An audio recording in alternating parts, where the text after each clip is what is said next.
صف مکمل کرنے کے لیے نمازی کے آگے سے گزرنا۔ محمد حمزہ اٹک پوچھتے ہیں کہ اگر کوئی شخص سنتیں پڑھ رہا ہو تو کیا صف مکمل کرنے کے لیے اس کے آگے سے گزر سکتے ہیں یا نہیں؟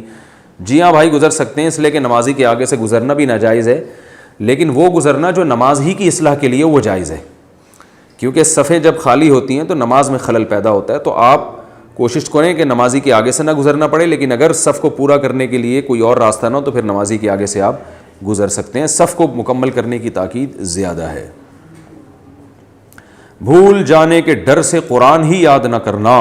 آفتاب عالم انصاری انڈیا سے پوچھتے ہیں کہ مجھے قرآن یاد کرنے کا بہت شوق ہے اور آسانی سے ایک صفحہ بھی 1 گھنٹے میں یاد ہو جاتا ہے، لیکن پھر بھولنے کا بھی خوف رہتا ہے، اس لیے یاد نہیں کرتا ہوں، اس بارے میں کچھ نصیحت فرما دیں۔ بہت اچھا سوال ہے بھائی، آج کل بہت سے لوگ یہ کام کر رہے ہیں کہ بھولنے کے خطرے سے یاد ہی نہیں کرتے، تو یہ بالکل سوچ غلط ہے۔ حدیث میں جو وعید آئی ہے کہ جو قرآن یاد کر کے بھول جائے اس پر بڑی شدید وعید ہے۔ علماء کے راجح قول کے مطابق یہ وعید اس شخص کے لیے ہے جو دیکھ کے بھی پڑھنا نہ جانتا ہو، یعنی اس نے دیکھ کے پڑھنا سیکھ لیا اور پھر بعد میں دیکھ کے پڑھنا بھی بھول گیا۔ آپ کہہ سکتے ہیں ایسا تو ممکن نہیں ہے کہ یعنی اتنا کوئی بھول جائے کہ دیکھ کے بھی نہ پڑھ سکے۔ بھائی جب ایک دفعہ انسان تحریر سیکھتا ہے وہ تو ہمیشہ کے لیے سیکھ جاتا ہے نا تحریر پڑھنا۔ تو دیکھیں یہ نبی صلی اللہ علیہ وسلم کے دور میں یہ امکان تھا، اس زمانے میں خط بہت مشکل سے لکھے جاتے تھے، اتنی کتابیں نہیں تھیں۔ آج تو پریکٹس اتنی زیادہ ہو جاتی ہے کہ جو دیکھ کے پڑھنا سیکھتا ہے وہ پھر سیکھ ہی جاتا ہے، وہ اسے بار بار تحریریں پڑھنے کو ملتی ہیں، لیکن رسول اللہ صلی اللہ علیہ وسلم کے دور میں ایسا نہیں تھا۔ آج ایک تحریر کسی نے دیکھی، ہو سکتا ہے کئی مہینے تک دیکھی نہ ہو، تو وہاں امکان تھا کہ کسی نے قرآن دیکھ کے پڑھنا سیکھا ہو یا حفظ کیا ہو زبانی، اور وہ پھر اتنا بھول جائے کہ اب دیکھی بھی تحریر بھی نہ پڑھ سکے، ممکن تھا۔ تو علماء کے راجح قول کے مطابق اس سے وہی لوگ مراد ہیں جو دیکھ کے بھی نہ پڑھ سکیں۔ اس لیے بالکل قرآن کو چھوڑ دینا کہ میں دیکھیں جب قرآن آپ یاد کرتے ہیں نا، پھر اگر بھول بھی جائیں تو بھی آپ کو 2 فائدے تو ہوتے ہیں، قرآن سے مناسبت اور ایک پڑھنا آسان۔ یاد کی ہوئی صورت اگر آپ بھول بھی جائیں گے تو دیکھ کے پڑھیں گے تو بڑی رفتار سے پڑھ سکتے ہیں، آپ آسانی ہوگی، آپ کو آیتیں یاد آنا شروع ہو جائیں گی۔ اسی وجہ سے حافظ لوگ جن کو کچا بھی حفظ ہوتا ہے، پورا حفظ نہ بھی ہو، وہ بھی دیکھی بھی یعنی قرآن دیکھ کے بہت اچھا پڑھ لیتے ہیں۔ تو آپ پڑھیں، کوشش کریں، یاد رکھیں، اللہ کی ایک بہت بڑی نعمت ہے، اس کو ضائع نہ ہونے دیں، لیکن اس خوف سے کہ بھول گئے تو پتہ نہیں کیا ہو جائے گا، کچھ بھی نہیں ہوگا انشاءاللہ۔ بھول گئے تو دیکھ کے پڑھ لیا کریں اور پھر یاد دوبارہ کوشش کر لیے گا یاد کرنے کی۔ تو اس وجہ سے قرآن یاد کرنا ہی چھوڑ دینا یہ ٹھیک نہیں ہے۔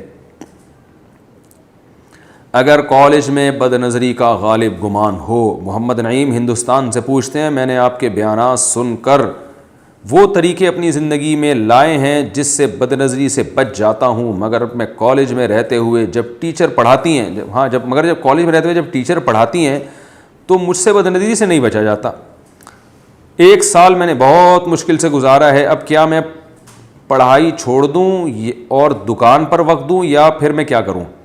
بھائی محمد نعیم ہندوستان سے، اگر اس بیس پر ہم لوگوں کو پڑھائیاں چھوڑنے کا کہیں تو سارے مسلمان پڑھائیاں چھوڑ کے پکوڑے بیچیں گے پھر وہ۔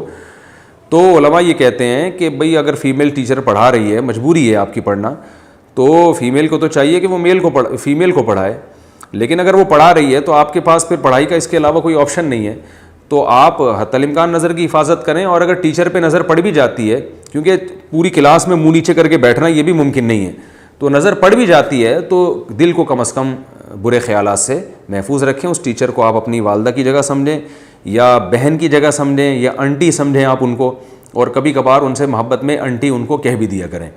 اب ریئیکشن جو ہوگا وہ تو آپ ہی بہتر جانتے ہیں، لیکن ایک مقدس رشتے کی نیت سے آپ ان کی طرف نظر ڈالیں اور دل میں کوشش کریں۔ دل بھی انسان کا بالکل بے قابو نہیں ہوتا، اگر انسان دل میں حیا پیدا کرے اور ٹیچر کو ایک عظمت کی نظر سے دیکھے تو وہ کر سکتا ہے۔ مجبوری کے حکام اور ہوتے ہیں، میں نے بتایا، عام حکم تو یہی ہے کہ جائز نہیں ہے، لیکن ظاہر ہے اب مجبوری ہے۔ اسی طرح میں جو علماء ہیں وہ کہتے ہیں کہ جو اب ظاہر ہے جو لوگ دکان پہ بیٹھے ہوئے ہیں تو کسٹمر میں لیڈیز بھی بہت زیادہ ہوتی ہیں خریداری کرنے کے لیے، وہ یہ کہتے ہیں ہم اگر نظر نیچی رکھیں وہ تو کچھ بھی چوری کر کے لے جائیں گی، تو ایسے موقع پر ظاہر ہے خاتون کو دیکھ سکتے ہیں آپ، نظر نیت آپ کی بری نہیں ہونی چاہیے، نیت آپ کی جو ہے وہ اس کو صاف رکھیں آپ اپنے دل کو، ایسا ٹھرکی بننا کہ جس عورت پہ بھی نظر ڈالو بری نیت سے ڈالو، یہ تو ویسے بھی غیر اخلاقی حرکت ہے۔ عورت کا صرف ایک ہی تو پہلو نہیں ہے کہ وہ مرد کی ہوس پوری کرتی ہے، عورت کے اور بہت سارے معاشرے میں پہلو ہیں، فی الحال وہ آپ کی ٹیچر ہیں، اس پہلو سے آپ ان کو دیکھ سکتے ہیں۔ پھر بھی اگر برے خیالات آ رہے ہیں تو حتی الامکان قابو کرنے کی کوشش کریں آپ۔ تو اگر آپ چاہیں گے اپنے اوپر قابو رکھنا اور اپنے اوپر کنٹرول رکھنا چاہیں گے، انشاءاللہ اللہ تعالیٰ آپ کی مدد کرے گا۔ محمد سجاد کویت سے پوچھتے ہیں، کیا قیامت 15ویں صدی میں آئے گی؟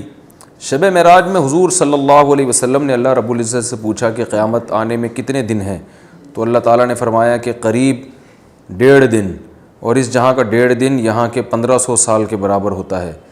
اس لحاظ سے ابھی جو 15ویں صدی چل رہی ہے تو کیا قیامت بہت قریب ہے؟ بھائی ایسی حدیث تو میرے علم میں کوئی بھی نہیں ہے، ایسی کوئی رپورٹ اب تک ہم نے سنی نہیں ہے کہ 15ویں صدی میں قیامت آ رہی ہے۔ اللہ نہ کرے ابھی لیٹ ہی آنے دیں تو زیادہ اچھا ہے۔ قیامت قریب ہے لیکن پچھلی امتوں کے لحاظ سے قریب ہے، جیسے قرآن میں آتا ہے نا اقتربت الساعہ، قیامت قریب آ گئی ہے۔ تو قریب کا مطلب یہ ہے کہ، اور حدیث میں یہ بھی آتا ہے بعثت انا والساعۃ کہاتین، میں اور قیامت اس طرح اللہ نے ساتھ ساتھ بھیجے۔ تو نبی صلی اللہ علیہ وسلم کے زمانے کے بہت قریب ہے قیامت۔ اس سے بعض لوگ اشکال کرتے ہیں کہ 1500 سال تو ہو گئے اب تک کیوں نہیں آئی، یعنی 1400 سال سے زیادہ ہو گئے اب تک کیوں نہیں آئی، تو یہ تو قریب تو نہیں ہے۔ تو یاد رکھیں ہماری جو امتیں ہیں نا ان کی عمریں بہت تھوڑی ہیں، اس لحاظ سے ہمیں یہ 1400 سال زیادہ لگ رہے ہیں۔ اگر آپ پچھلے پیغمبروں سے کمپیئر کریں تو ہزار سال تو اس وقت عمریں ہوا کرتی تھیں۔ نوح علیہ السلام نے 950 سال تو صرف تبلیغ کی ہے۔ تو اگر ان امتوں سے آپ کمپیئر کریں تو یہ ایک آدمی کی عمر بنتی ہے، یعنی یوں سمجھیں کہ اگر نبی صلی اللہ علیہ وسلم کے دور میں نوح علیہ السلام پیدا ہوتے تو ابھی انتقال ہوئے تھوڑے دن ہی ہوئے ہوتے ان کو، تو یعنی یہ تو ایک نسل پچھلی امتوں کے حساب سے گزری ہے۔ اور تو اس لیے پچھلی امتوں سے اگر کمپیئر کریں نا تو آدم علیہ السلام اور نبی صلی اللہ علیہ وسلم کا زمانے میں ہزاروں سال کا فرق ہے۔ تو اس لحاظ سے قیامت نبی صلی اللہ علیہ وسلم کے دور کے بہت قریب ہے۔ تو ہمیں یہ 1500 سال زیادہ لگ رہے ہیں، لیکن یہ پچھلی امتوں سے کمپیئر کریں گے تو یہ 1500 سال کچھ بھی نہیں ہے۔ تو اب ہمیں نہیں پتہ کب آئے گی قیامت، 15ویں صدی کا تو بہرحال کوئی ایسی بات نہیں ہے، حدیث میں کہیں تذکر نہیں ملتا۔ البتہ یہ ضرور ہے کہ حضرت عیسیٰ علیہ السلام آئیں گے، حضرت مہدی آئیں گے، دجال آئے گا، سورج مغرب سے نکلے گا اور بہت بڑا جہاد ہوگا۔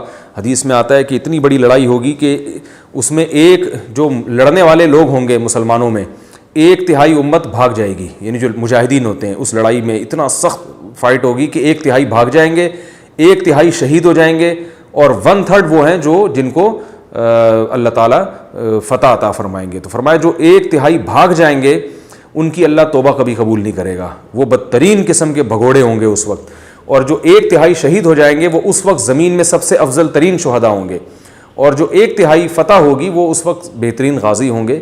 اس طرح کی حدیث ہمیں ملتی ہیں۔ تو جب تک ایسے واقعات وجود میں نہیں آ جاتے یہ اس وقت تک قیامت نہیں آتی۔ اگر 15ویں صدی میں جلدی یہ سارے واقعات ہو جاتے ہیں تو آ جائے گی، اور اگر نہیں واقعات وجود میں آتے ہیں، جیسے یاجوج ماجوج نے بھی نکلنا ہے ابھی، تو بہت ساری نشانیاں جو ابھی پوری نہیں ہوئی ہیں، بہت ساری ہو بھی گئی ہیں لیکن بہت ساری نہیں بھی پوری ہوئی ہیں۔ تو جب تک وہ نشانیاں پوری نہیں ہوتی قیامت نہیں آئے گی۔